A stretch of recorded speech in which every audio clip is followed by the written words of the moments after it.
Welcome to Football Scientific. I'm Aaron Sauter, right for Last Word on Sports. I cover the Buffalo Bills and the NFL for Last Word on Sports, although Last Word on Sports covers all sports. And I also write for CFLNewsHub.com and the Hamilton Ticats and the CFL. Also here on Football Scientific, we cover the NFL, the CFL, the UFL, the IFL, and the NAL.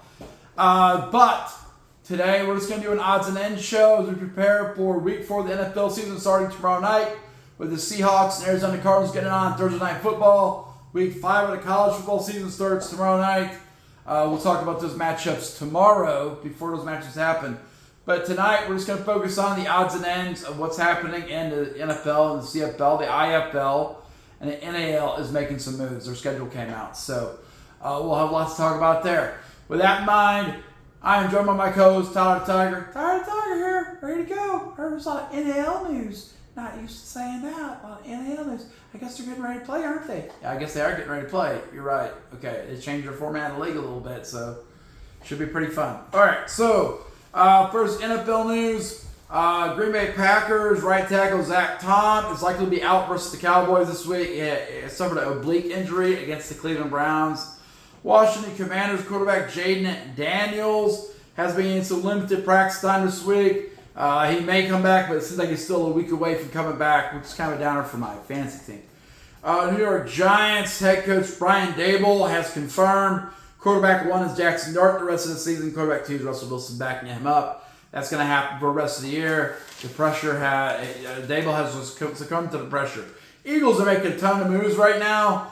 They signed to their practice roster linebacker Lance Dixon, defensive back Eli Ritchie, and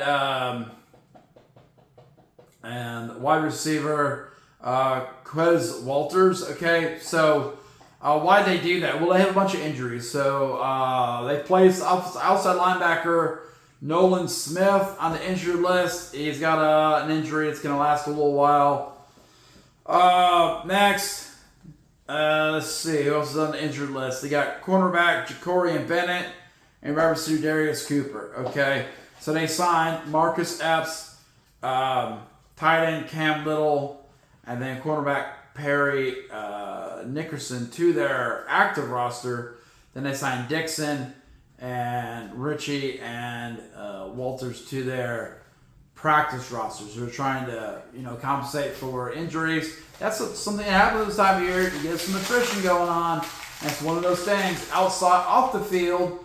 NFL teams, CFL teams have to manage is the attrition. Okay, and that changes the season quite a bit if you don't get roster depth. The Eagles happen to be a team with a good general manager and they have good roster depth.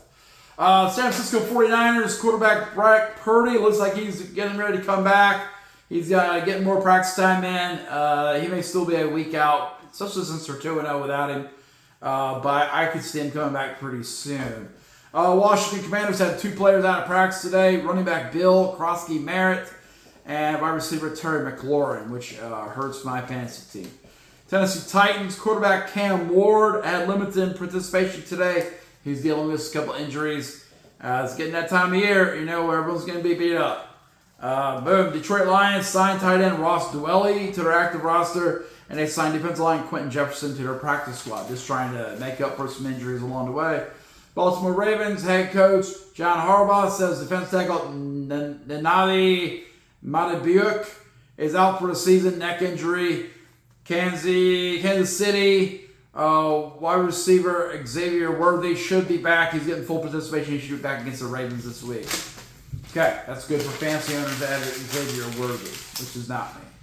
Tampa Bay Buccaneers wide receiver Chris Godwin looks like he's ready to come back for this week. He's fully participating in practice today. I guess the hamstring is healing up. All right. In the CFL, as we prepare for Week 17 of CFL, Hamilton Ticats signed American defensive line Jose Ramirez earlier today. He's 6'2", 252. He got drafted by the Tampa Bay Buccaneers in the 6th round of the 2023 draft. He spent 3 years at Tampa Bay, but only played in 4 games and had 1 quarterback hurry. Before he played for Tampa Bay, he played at Eastern Michigan University for 2019 and 2022. Played in 34 games, 81 solo tackles. Says I wrote an article about that on CFL News, so I just published it before I started making the video. And they also released American offensive line Joey Lombard. So that was a short stint for Lombard. Okay, BC Lions moved to a practice roster. American offensive lineman Ilm Manning. Montreal Alouettes have added from the practice roster national linebacker Riley McLeod. They moved to the practice roster national wide receiver Hakeem Harden, probably. Toronto Argonauts, they added from the practice roster national linebacker Stephen Smith, and they moved to the practice roster American quarterback Max Duggan. Okay. Boom. In the IFL, some IFL news. The Vegas Nighthawks re-signed 3 players over the last couple of days. Wide receiver Phoenix Sproles, defensive back James Caesar, I mentioned him yesterday, and quarterback Jalen DeLora. So they're building back up for another run to the IFL National Championship game. It's hard to go back-to-back in the IFL, though. Okay, then big news in the NAL National Arena League. They unveiled their 2026 schedule in its completion. Looking at the schedule, there's a few things that came in my head, which is like, which teams are in the NAL and which ones are not. They have some non-conference games. There's 9 teams in the NAL currently, and I just wondered who they were. So if I'm wondering who they are, and I keep pretty close tabs, I'm in the media for this league. One of the representatives, I should communicate who's in the league. So here's the 9 teams. Amarillo Warbirds, Colorado Spartans, Dallas Bulls, Louisiana Rougarou with new ownership, the Omaha Beef, as always, the Pueblo Punishers from Colorado, the Salina Liberty from Kansas, the Southwest Kansas Storm, those are both from the AF1, and the Sioux City Bandits are still in the NAL. Okay, so you have you have Omaha, Colorado, Sioux City Bandits, and you pretty much redid the rest of the league. Now, one other big change I saw is instead of having like a national conference and American conference, obviously that fell through, and with the teams folding and stuff, and going to the AAF. I think Columbus and Wheeling both went to the AAF, which is a lower arena league. And then Beaumont Renegades went to the AF1. So they're replacing things. I wouldn't go to AF1, man, but Beaumont must think it's a better deal. But they had to spray paint their field, so whatever. Okay, all right. So with these 9 teams, it should be a very competitive season. I think there's a lot of question marks with the Amarillo Warbirds, Dallas Bulls, Pueblo Punishers, Salina Liberty will be pretty good, and Southwest Kansas will be pretty good. Omaha is going to be great. Sioux City Bandits will probably be pretty good too. So it should be a competitive season, which is the main thing. And the real goal is make sure all these teams finish the season. It's lame when teams fold mid-season in professional football. That's one of my complaints about the AF1. There's too many teams folding. It's hard to... I saw a team in AF1 called the Kentucky Barrels. I'd love to get excited about the Northern Kentucky, Cincinnati area. Love to get excited about them. But are they even going to make it to the season? I don't know. And it's just hard to become a fan of these leagues who can't sustain their teams. And that happened in the NL last year. You lost some teams.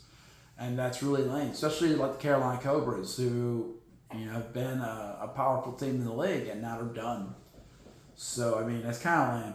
So if you're a casual fan trying to hook onto the NAL, AF1, IFL, this short-term existence of teams is not good for building a fan base. Mental note. So that's just how it goes.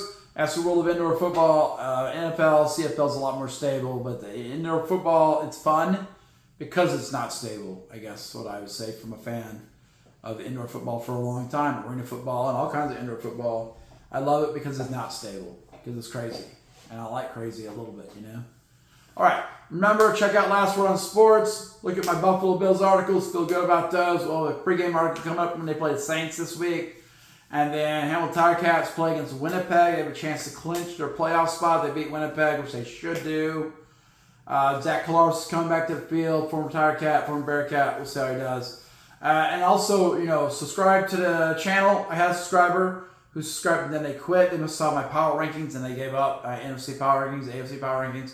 I must have made them mad and they quit the channel. Poop.